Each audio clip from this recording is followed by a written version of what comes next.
बस नाम रहेगा अल्लाह का।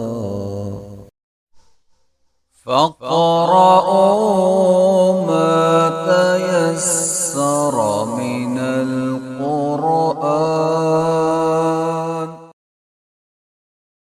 أعوذ بالله من الشيطان الرجيم. بسم الله الرحمن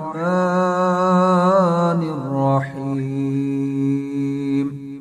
فلما فصل طالوت بالجنود قال إن الله مبتليكم بنهر، فمن شرب منه فليس مني، ومن لم يطعمه فإنه مني إلا من اغترف غرفة بيده، فشربوا منه إلا قليلا منهم.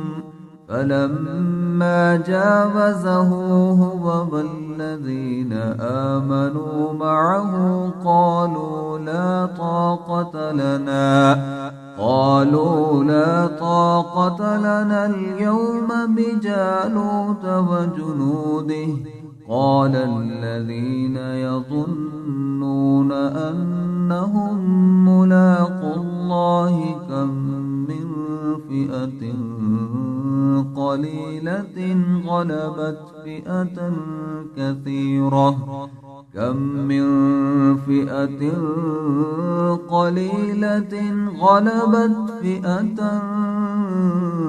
كثيرة بإذن الله، والله مع الصابرين. ولما برزوا لجالوت وجنوده قالوا ربنا أفرغ علينا صبرا وثبت أقدامنا وانصرنا على القوم الكافرين. فهزموهم بإذن الله، وقتل داود جالوت وآتاه الله الملك والحكمة وعلمه مما يشاء.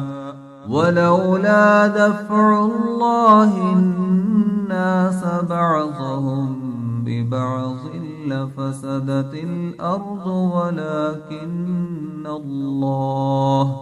ولكن الله ذو فضل على العالمين. تلك آيات الله نتلوها عليك بالحق، وإنك لمن المرسلين.